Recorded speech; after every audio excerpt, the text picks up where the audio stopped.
One of the most important things about self-compassion is that self-compassion is actually a resource you already have. Whenever you see other people, your friends or your family or others you care about, maybe even strangers, are suffering, you automatically are able to offer them kindness and compassion. It's something that's built into each one of us. And self-compassion just means that we start to direct it to ourselves. It's so important to appreciate that it's built into us. And soothing touch is a wonderful way to practice this and to understand it. Because you have a brain and a nervous system and a body, as all human beings do. And this brain and this body operate in certain ways that have developed for thousands and millions of years and are the same for all human beings. So this means, for example, that when you feel frightened or angry or stressed, you have a system in your body that accelerates, that we call the fight or flight system. You also have another system in your body, a system that helps you soothe and relax. So now we're going to practice a self-compassion skill that we call soothing touch. Sometimes we call it supportive touch.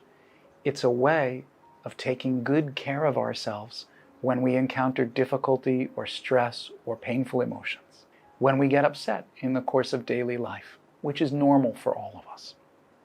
Soothing touch is a wonderful example of how compassion and self-compassion are built into our brains, our bodies, and our nervous systems. We have systems that have developed over millions of years in our brain and in our nervous system. We have a system that gets us stimulated and excited, the fight or flight system that mobilizes our energy when we feel stressed, tense, afraid, or angry. We have other systems as well that are intended to help us relax and calm down and experience peace. And we even have a system that gets activated when we feel connected and safe. When we take refuge in our friends, when we take refuge in our family, if that's a safe place for us. This system is activated and it helps us calm down and feel safe and relaxed. It's built into us. All mammals have this system in their bodies. And we can learn how to stimulate this system for ourselves. Now, in general, there are three ways that we can stimulate the physiology of soothing, the physiology of safety. The first way is through physical warmth. It's one reason that we like to be cozy and snuggle inside blankets or like a warm bath or a warm shower. The second way is when someone speaks in a soft and gentle voice.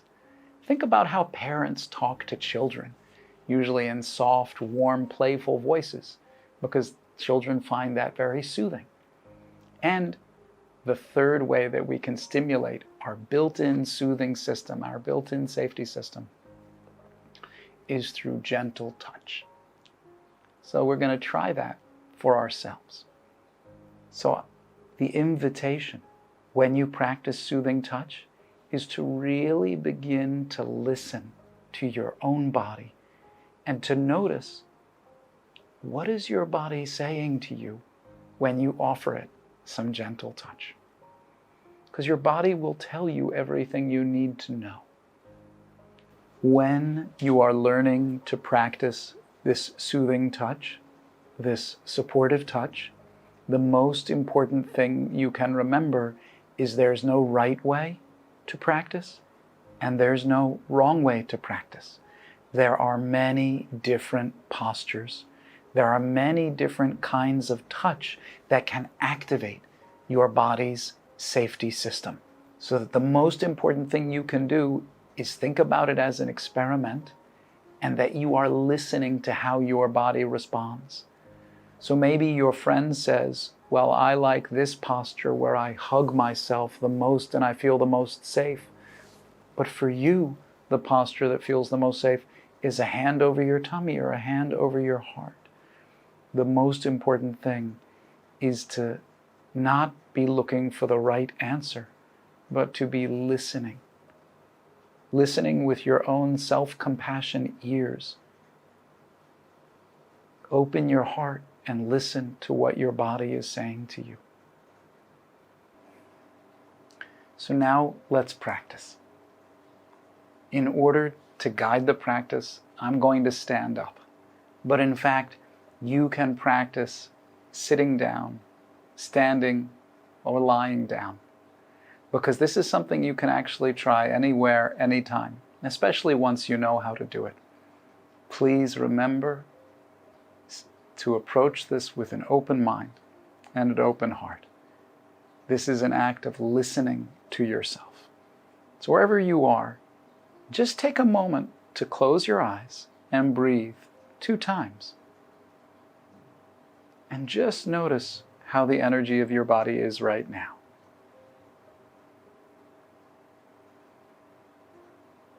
This is your before snapshot. And then just take a hand and gently put that hand over your heart. And again, listening to yourself. When you put a hand gently over your heart,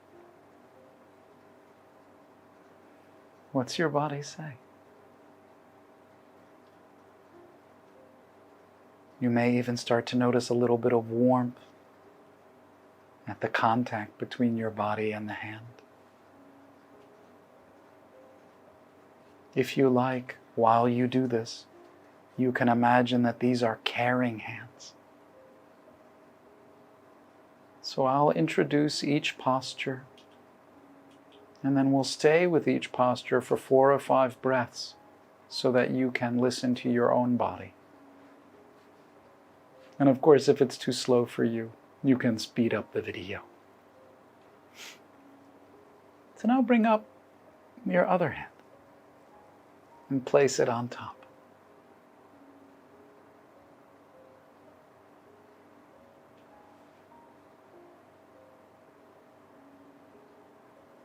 If you like, you can move your hand in a gentle circle. See how that feels.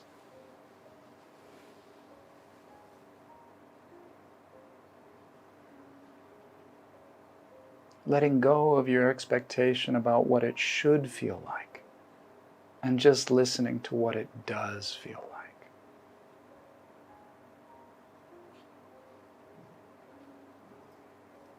Trying something slightly different, making your hands into a little bit of a butterfly, and just letting the butterfly rest gently on your chest, loosely, and breathing.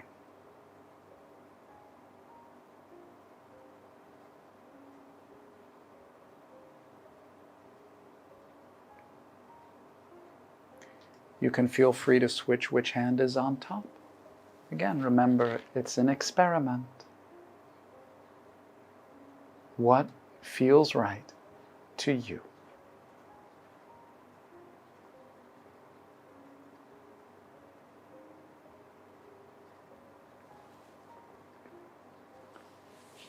And then reaching up to your shoulders, kind of giving yourself a little hug. And if you like, you can give yourself a little squeeze, or just let your hands rest here gently.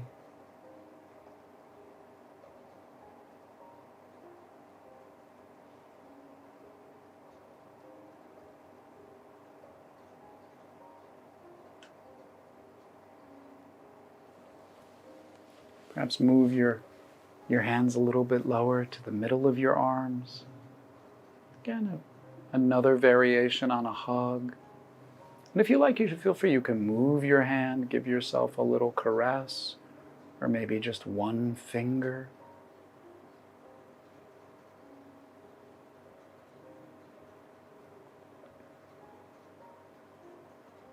Continuing to listen. What is your body saying to you?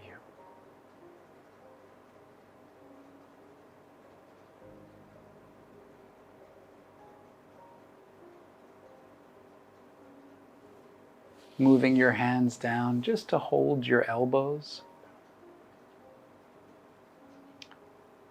Kristen Neff says that she likes this posture because it's a posture you can use in public when other people are around, like during a meeting or when you're on the elevator.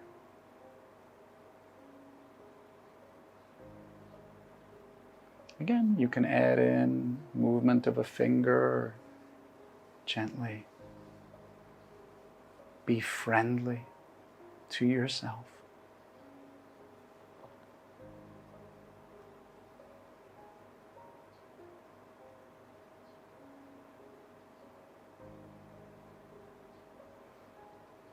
And we'll try another form of a hug. This inside your arms, hugging your torso. Again, you can do this very gently, or if it feels right, you can give yourself a squeeze. What feels right to you?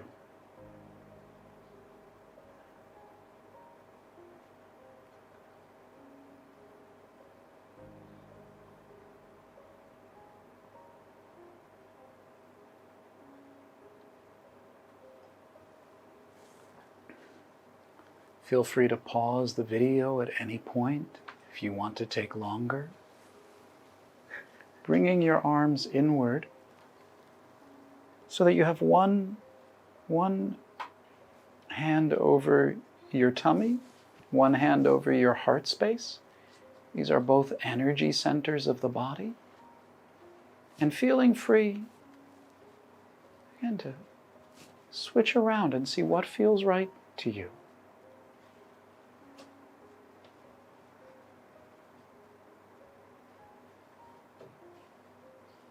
Remember that what you feel in your body is not something you are imagining.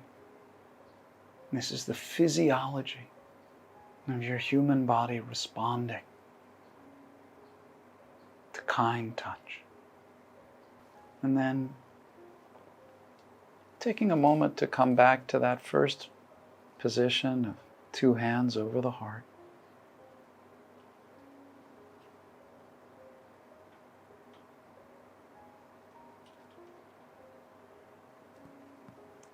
And take one hand and make it into a gentle fist. And place that fist over your heart with the knuckles down. Just like this. This can be a symbol of strength and courage. Sometimes self-compassion means that we soothe and support and reassure and validate ourselves. Sometimes compassion means that we act with courage to protect ourselves, to set limits, to say no to things that are not right for us. The fist over the heart can be a symbol of this energy. In self-compassion, we call it the yang energy of compassion. So just noticing what this feels like, and if you like, you can take the other hand and tenderly embrace the fist.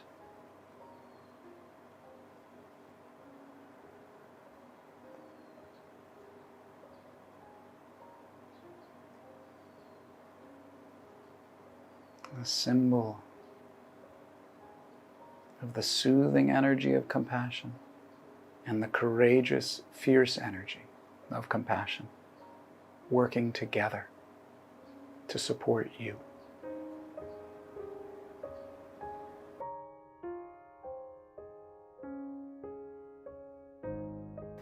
This question is so important, but like the practice we just did, you don't need to look outside of you for the answer. Your body and your experience will tell you what the answer is for you.